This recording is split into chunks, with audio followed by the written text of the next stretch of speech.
Hey guys, Kevin Bupp here, and I want to welcome you to another episode of the Real Estate Investing for Cashflow podcast. Our mission is to help you build and maintain massive amounts of cash flow through income producing real estate investments. Now, our guest for this week's show is real estate investor Michael Albaum. Now, Michael splits his time between full-time real estate investor as well as the program manager for Roofstock Academy and as a podcast host of the SFR show, which focuses primarily on single-family residential real estate. Now, his expertise runs the gamut of single-family investments all the way to triple net properties with national credit tenants and a little bit of everything else in between. Additionally, Michael has built an expertise at long-distance value-add multifamily investing and has structured a lifestyle that has allowed him to continually invest while traveling the world with his wife in a van, which hopefully we're going to be talking about here today. And so with that, guys, it's an honor to welcome Michael Albaum to the show. Michael, how you doing today? Hey, great, Kevin. Thank you so much. Anyone watching this can tell I'm red blushing. Thank you so much for the warm, kind introduction. Appreciate it. Yeah, I'm excited to have you here. Excited to learn about your story. Pull back the curtain, as I like to say, and just get a better understanding of you as an individual, but also your business and just really where you're at today in the real estate world. So, I guess first and foremost, I gave you that brief introduction, Michael. Maybe take a few moments. I'll pass it back to you. Tell the listeners a little bit more about yourself, your background, how you found your way into this crazy real estate world, and then ultimately what you're up to today. Yeah, sure thing. So I think what so many of your listeners probably did. I went to school, got good grades, went and got a good job, and pretty early on in that career realized that I wasn't going to get where I wanted to go fast enough. And I thought I hit the mountaintop because I had this great corporate job. Went to school for engineering, had this great engineering job, and then that first paycheck showed up, and I was like, wah, wah, wah. So I picked up a book, Rich Dad Poor Dad. I'm sure many of your listeners have read that as well. And for whatever reason, it just clicked to me. It made sense. I was a math guy, a numbers guy, an Excel guy. So I understood the physical, like how to do the thing or really what the results looked like. And then I need to figure out how to do it. So I spent 2 years, got self-educated, chatted with my dad about it. He was pretty involved in the process as well, and just went out and bought a single family rental home in a market that I was fairly familiar with. And when that first rent check showed up, I was like, I'm a golden god. I figured it out. I'm a genius. Needless to say, one doesn't make you a genius, but for me, it felt like this huge overcoming hurdle. So I said, if I could do this once a year for 10 years and 10 properties, in 10 years, I'll have 10 properties. And that just sounded like a good number. So that's what I started doing. I bought one a year and it lasted about 2 years. And my work was actually taking me all over the Northwest US. That was my territory. And so wherever I was going for work, I would just look at Zillow, look at the rental properties in that market, because anyone who's bought one knows you got the itch and you're constantly looking. So I ended up buying rental properties pretty early on in my investing career out of state because the numbers made sense. And I said, well, I'm here. I went and set up a team in all these locations because I happened to be there for work, usually for weeks on end. And so I said, this is easy. I can go out of state, buy way better properties from a cash flow perspective. And that's what I did. I said, I don't care where it is. If the numbers make sense, great, I'm in. And at about 5 years down the road, it just got really complicated from a people management standpoint, managing 6 different property managers, 6 different properties in 6 different states. It just became really overwhelming. And so a buddy of mine is like, dude, go get laser focused in 1 or 2 markets, hammer it hard, watch what happens. It'll blow your mind. I was like, all right, that's kind of counterintuitive to everything I thought I knew about investing and diversifying. But I said, okay, this person's a lot more experienced than me, has a lot more results to show for it. So that's what I did. I picked a particular market out in the Northwest US and just hammered the hell out of it. And what happened did blow my mind in that I started developing a reputation. I started getting access to off-market deals because other agents in the area knew that I was buying up deals in that market. So it made things from a process standpoint, Kevin, so much easier because I make 1 phone call for 10 properties versus 6 phone calls for 6 properties. Mm-hmm. So, and that I kind of fell into commercial multifamily value add investing by accident. And that was out in the Midwest. And since then, I've just really had a strong appetite for it and realized the power of what it can do for you and how it can supercharge your portfolio. Fantastic. I appreciate that insight and a little bit of that background there. And just curious, when you got laser focused on that one market, what type of data did you look at that ultimately drove you to that one market? Yeah, it's such a good question. So I wish I could say I was like some super nerd and found some great data. It was literally going on Zillow. And back in the day, you could turn on 2 filters at the same time. So I turned on the rent filter and the sale filter. And I put rent to 1,000 and sale to 100 grand. And I just said, where are a lot of properties meeting this 1% rule criteria? And I said, a lot of people can afford $1,000 a month rent. So I kind of want to be in this middle market, if you will, from a rental perspective. I don't want to be the $5,000 super luxury New York York, San Francisco condos. I also don't want to be the $300 a month, super low income. So I said, this kind of middle market, it made sense to me. And what I just started looking at is, where are there deals available? What do they cost? Are people moving to the area? Are they moving away? What companies are headquartered in this particular market? And the last thing that I looked at, Kevin, is like, everyone's maybe heard of the path of progress as a term. So I was looking to see, where is the money going? Where are people developing? Where are people flipping? Where are people rehabbing? Because if someone else is doing it on a large scale, well, who am I to say that I'm smarter than them? I'm happy to ride their coattails and say, hey, it's good enough for them, good enough for me. So looking for major apartment complex development, really class A type stuff. Where is that going in? And the last piece of the puzzle for me was, there was actually local government incentives being given out to developers in this particular market. So they were paying people literally free money, which there's normally no such thing, but this is literally free money to develop units above commercial spaces in mixed use buildings. So I ended up actually buying a commercial mixed use building and taking advantage of this incentive program. But that to me was kind of a signal of, hey, the government is paying people to come build housing here. I'm interested. Yeah, no, that's fairly intriguing. So are those programs and those grants still available? Is that something you're still taking advantage of? They are, yeah. So I was, I think, one of 3 or 4 awardees for the program. It's not really well known. I think the county doesn't do a great job of advertising that. I had to do a little bit of digging to figure out and read through the fine print and all that sort of thing to see if it applied to me. But it's absolutely still going on. So it's definitely something, folks, I encourage you to take advantage of. If in this particular market, if not this particular market, in whatever market you're in, look to see if there's incentives, because no one's necessarily going to come knocking on your door saying, hey, by the way, your building qualifies, can I give you some free money? We normally have to go out and be a little bit more proactive than that as owner operators. Talk to me about navigating that process. I mean, I think that is it's a small percentage of real estate investors and developers are truly experts in those various different programs, state grants, county grants, federal grants. It's a very unique expertise. And maybe share some of the nuances that you found as you started navigating your way through that, and ultimately how you overcame those hurdles. Yeah, it's a really good question. And I want to make this crystal clear. I am by no means an expert on any of these programs. And to your point, there are actually companies out there that will help for a fee you or owners or operators navigate these programs. I investigated a couple different ones and found just one to be insurmountable from a cost and kind of headache perspective. So opted not to go that route. But I literally just called up the city and I said, hey, let me talk to the person that runs this program.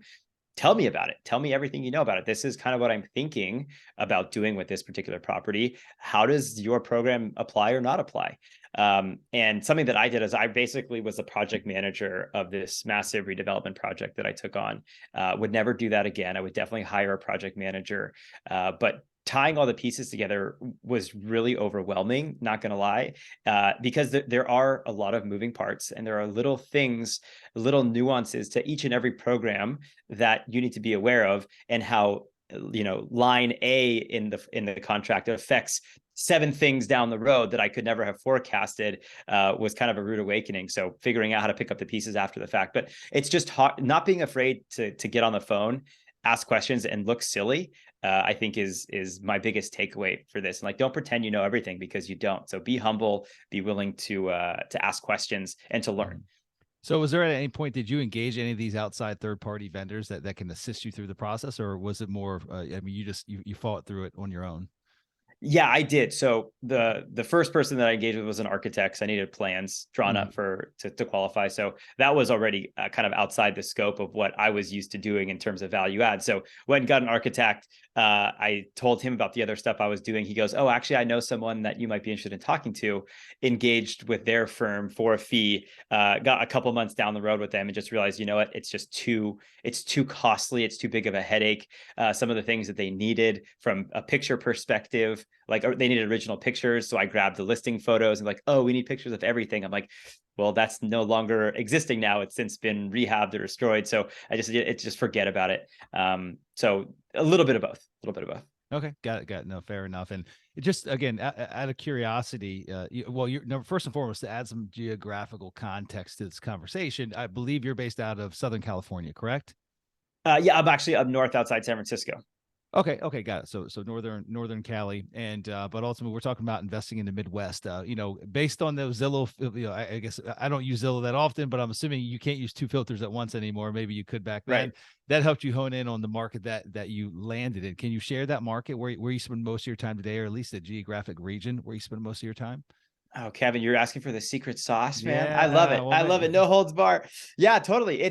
That's the beauty of it. Is like there's plenty enough to go around for everyone. So this is Covington, Kentucky, which is northern okay, Kentucky, yep. and Cincinnati, Ohio, which is separated by a river. And so you can see both markets from the other, and there's several bridges connecting, and people live and work in one and the other. So it's essentially one market, but technically by definition it would be two. Yeah, we actually own some mobile home parks right in that area, so very familiar with that Oh, right market. on. Yeah, no, it's a great market. It's a great market. Yeah. So talk to me about you're the program manager for Roofstock Academy. Obviously, Roofstock, the company itself. I mean, very large in the SFR space. Really one of the, I think one of the not the originators, but really they're one of the groups that really helped aggregate the data and the information and just make the SFR space much more accessible, not just by individuals, but also even large institutions that wanted to go in and buy large portfolios of single family investments. And so talk to me about the synergies between what you do and the company Roofstock, and then what it is you guys put out through the academy. And I know you're also a podcast host as well, the SFR show. So just tell us a little bit more about that side of it. Yeah, absolutely. So I got connected with them a couple of years ago, and it was when I was doing some freelance consulting. I left the corporate world back in 2019, and they said, "Hey, we're trying to put together this education program. Can you help?" And I said, "Yeah. What do you want it to cover?" And they're like, "Soup to nuts, A to Z. We want to teach people how to become real estate investors if they've only heard of it just starting out." I said, "Great. I've done that. That's kind of who I am. So happy to develop that curriculum for you." So really was instrumental in developing the curriculum, putting the program together, comprised of videos and then one-on-one coaching, podcasts as well. And so we were able to cultivate this community of thousands of investors that were interested in doing more real estate investing. And so I was working with folks that kind of were that target audience that fit the bill of had never done it before, but were interested in getting their hand held. So we worked with them all the way up to people that had involved in real estate investing for years, but maybe were interested now in different asset classes or a different style or niche of real estate investing. I worked with a guy who had been flipping properties for 20 years, but he's like, "I don't know how to buy and hold. Like, I don't know what that looks like, feels like, smells like. So can you help?" I said, "Yeah, sure." So I got to work with a plethora of different folks from different backgrounds looking to do different things, and all over the world too, which was the cool part. Folks from India and Australia and Israel that wanted to invest in the US. So it was really interesting and a lot of fun to chat with them. And that was really our goal, is to help real estate investors make great investing decisions. And that was also kind of Roofstock's big mission, is like, hey, let's make real estate investing accessible. Let's take it from Wall Street to Main Street, and give your everyday investor, everyday person an opportunity to invest, because we do have the data, we do have the teams, we do have done a lot of the legwork for you. The things that often felt insurmountable for long distance real estate investing, we just wanted to tear those barriers down and make it easier for folks. Is Roofstock a different company today than what it was maybe 4 or 5 years ago? Just speaking to the general target and the scope of what they were looking to provide. Yeah, I think so. I think there's been a shift, well, definitely in terms of interest rates. So that just slowed transaction volume down like crazy across the board. And so we've been looking at how do we make our business more resilient? And so adding some recurring revenue, so taking on property management, asset management, institutional business more so. So yeah, definitely I would say so, because when I first heard about Roofstock, they were just the marketplace. They've since bought other companies. They've bought Stessa a while back. They bought Street Lane, some property management businesses. So really looking to become the one-stop shop for single-family real estate investing. Yeah, no, I appreciate that. And let's talk about the rising interest rate environment, and how are you navigating those seemingly turbulent waters with any of the new acquisitions that you're bringing on board? Yeah, I find the best thing to do is just kind of scream and yell and run in a circle. That usually solves the problem. I think it's everyone's feeling it across the board, whether you're a smaller investor, bigger investor. And so something that I always come back to, and I think it's because I'm an engineer, is, do the numbers work? Do the numbers make sense? And at the end of the day, if the numbers still make sense, even at the higher interest rate, it can be a go. And so I think everyone needs to get crystal clear on what their buy box looks like, and also around expectations. And if you are someone that needs a 10% cash on cash return turnkey property out of the box, I wish you the best of luck and say, wherever you find that, give me a holler, because that would be great. But I think we have to kind of do two things simultaneously, and that's build our buy box, get very clear on expectations, but also have a gut check with what reality is providing us. If you just can't make any deals work at today's interest rates, okay, maybe we need to approach it from a different angle and say, okay, what about seller financing? What about partnering? What about, are there other things you can do just other than approaching the situation head on, saying put 20% down, go get a bank loan for 80%, deal doesn't work, oh crap, I guess I can't be a real estate investor. Let's refine the pencil a little bit and see if we can't approach things from a different angle. Are there any strategic changes that you've made in your business to I guess readapt to these new times that we find ourselves in? I mean, anything on some recent deals that you've had to change up than what your model might have looked like, over the past year to 5 years? Yeah, it's interesting. I have not been in acquisition mode over the last 2 years, and it just kind of coincidentally happened to coincide with this interest rate hike. So I've been doing a ton of value add rehabbing. So I'm just refining the portfolio, making sure things are operating smoothly. I knew that the interest rate hike was coming. There was no one. The Fed kind of they projected that for a long time. So I spent 6 months prior to getting all my short-term debt refinanced into as long-term as possible, kind of getting things ready. Everyone listening is like, yeah, cool, but that doesn't help me now, Michael. So something that I've looked into and have done a little bit of is actually getting into the short-term rental business as well as the midterm rental business, because I think this midterm rental is just something that not a lot of people have exposure to. And all it is just 30 days plus. So short term is 30 days less. Long term is typically 12 months to plus. 30-day plus is kind of that midterm rental. And go ahead. No, I was gonna say, who's that typical demographic of the midterm? Like, who are you looking for specifically? Yeah, so we use a program called Furnish Finder. And so that targets traveling medical professionals, but a lot of people have caught on to it. So anyone who's working remote, digital nomad is the buzzword of the year, right? So anyone who's working remote and wants to be in a location that isn't their current one can use the program or the platform. And so that's where we've found a lot of our tenants is through there. Also Craigslist, just say, hey, 1 to 6 month lease is what we're looking for. And it just kind of boosts everything from a return perspective.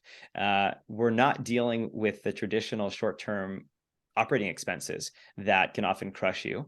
And we're also not dealing with the traditional long-term rents. So we're kind of playing in this middle ground, if you will, and really have had a lot of success doing it.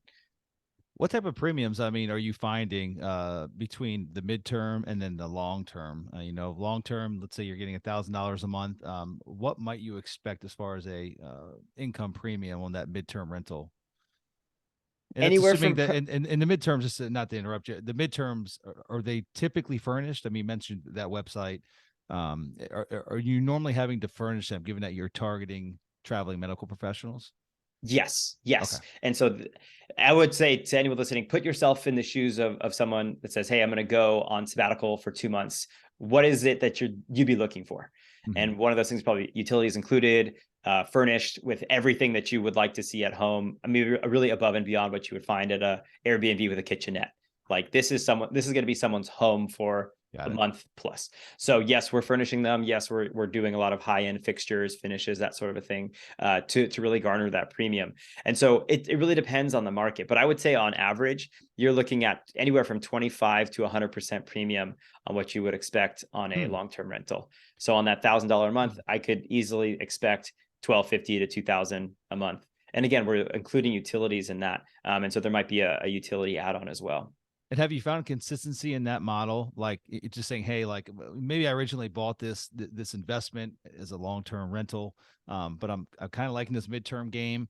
I think I'm just going to switch it over entirely. Is there enough consistency with that midterm rental demand to just say that I'm completely switching over and taking all my long-term rentals to this midterm strategy?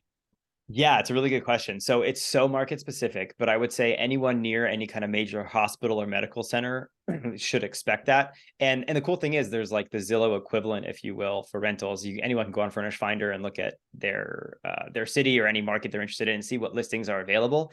What we've personally found is that a lot of these folks who have listings are kind of like mom and pop owners with an extra bedroom or an extra unit. It's not done on any kind of professional level from my experience. So just to give you some statistics, we moved out of our old primary in May of 2020. And we went the Airbnb. It's a condo, so we couldn't do short-term rentals. So we put it on Airbnb for 30 days plus. We put it on Furnish Finder. And I think that there has been, since May of 2020, 1 day of vacancy where we were able to get in there and do some cleaning. And the rest has been filled like back to back to back to back with one. It was, I think our shortest was 1 month and our longest was 12 months. Someone wanted a 12-month lease from Furnish Finder. So it really runs the gambit. I'm never going back.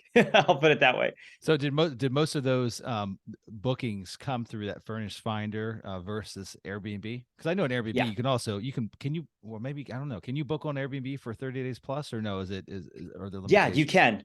Yeah, you can. So you can book, and the owner gets to set the limits on minimum stays. So we set the minimum to 30 days and we set the maximum to 365. So we're like, okay, in that 1 month to 1 year range, let's see what we get. And we had a couple 1 monthers, but yeah, the vast majority, we got a year person from Furnish Finder. We've had, they signed up for a 3-month lease and have since extended twice at 3-month options. So they'll be at the end of the day for having been there for 9 months. So that was your primary residence. So are you in the van now, or we haven't talked about the van yet? Yeah. So yeah, we moved out of that into our van. We were in our van for 8 months, full-time, traveling mostly Western US, and figuring out where we wanted to live full-time next. And that's how we settled on where we are currently up in the North Bay outside San Francisco.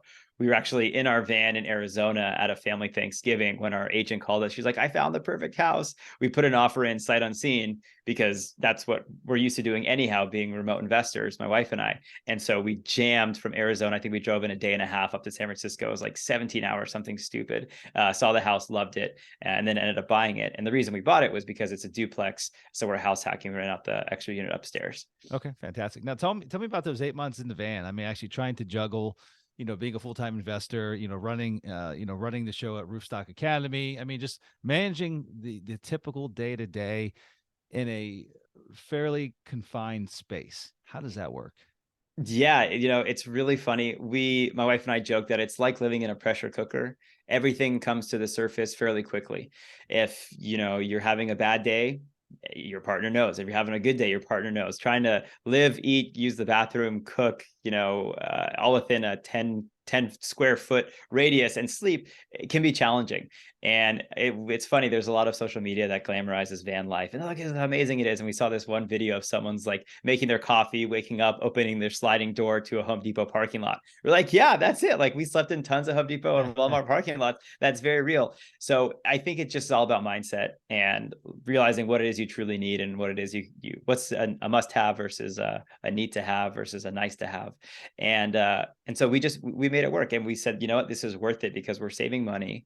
We're able to see these amazing places in the Western US. And just like we can be wherever we want to be. We don't have any agenda. So it was a lot of fun. There were also a lot of sleepless nights for sure. I bet. And this is just you and your wife, no kids, right, in this van?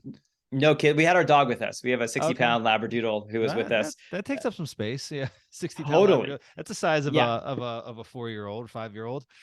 Yeah, very much so. Very much so. But yeah, we had an amazing experience. We totally loved it. So I know that 2 years you've really taken off on the acquisition side of things. What's coming down the pike? I mean, like what give me like a forecast of the next couple of years in your business. What's it look like at the end of year 3?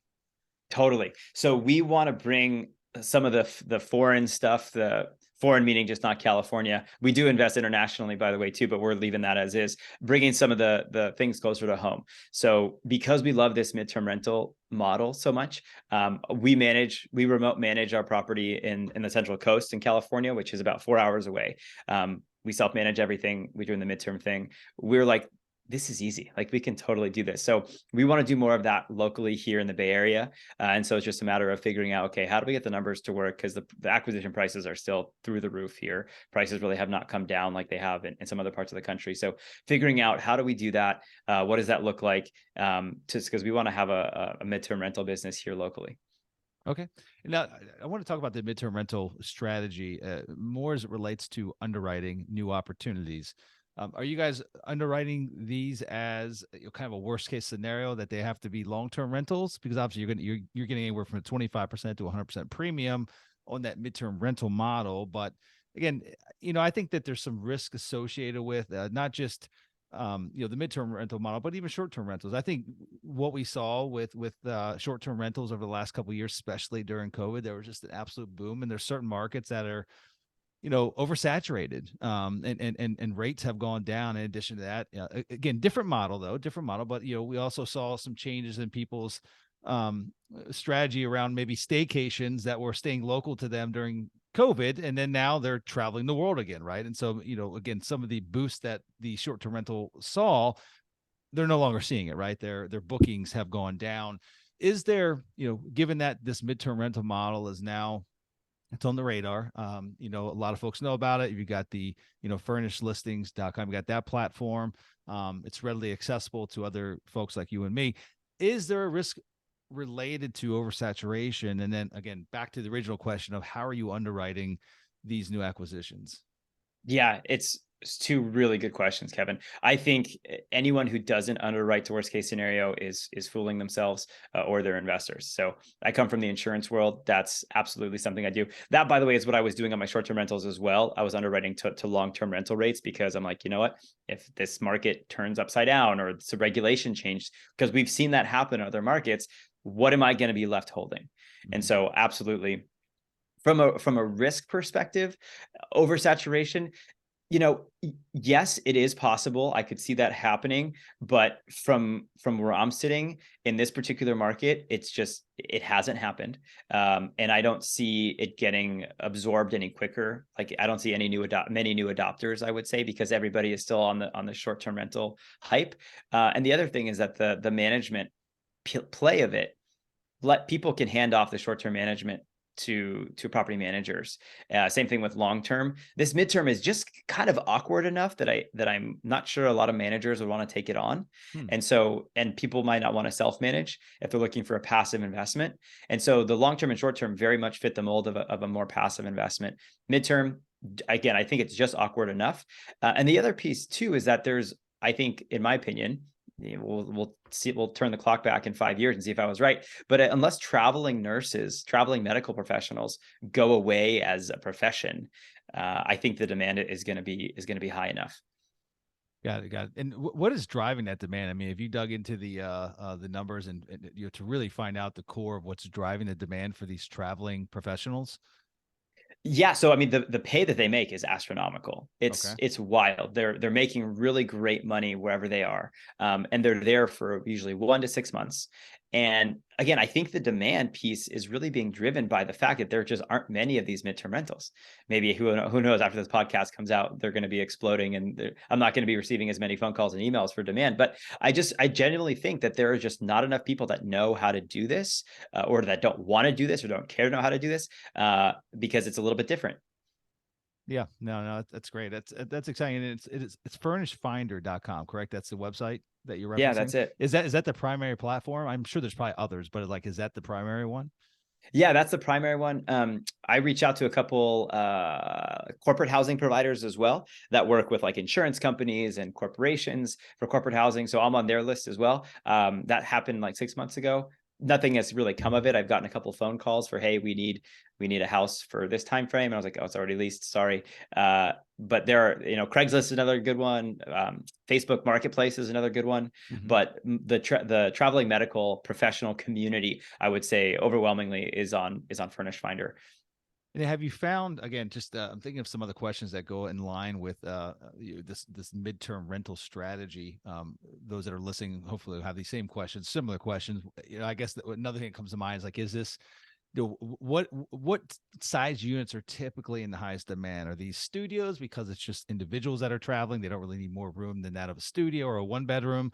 Is it a husband and wife, but they're looking for a two bedroom because they want that, second room for maybe, a home office or maybe guests. It's going to be in this area for a long time. They might have people visit them. Is it a three bedroom because it's a whole family that's traveling, right? They're playing this whole traveling strategy.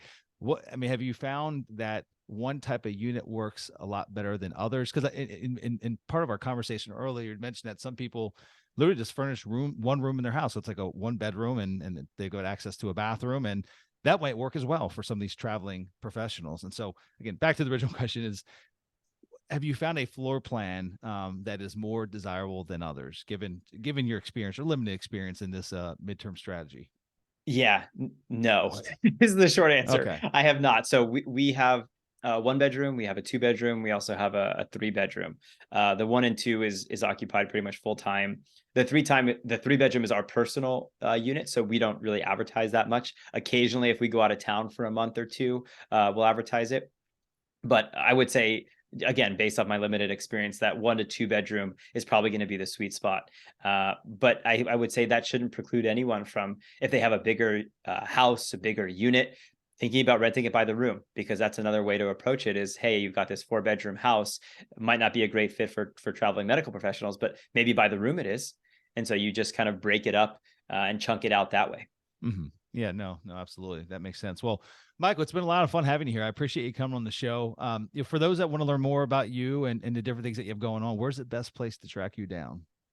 Yeah, come find me on LinkedIn or Twitter, Michael Albaum. I'm there. You can come find me at Roofstock. Kevin, this was a blast, man. Thanks so much for having me on. I Yeah. appreciate it. I had a lot of fun, Michael. Thanks for coming on the show. And guys, that's all we have here for today.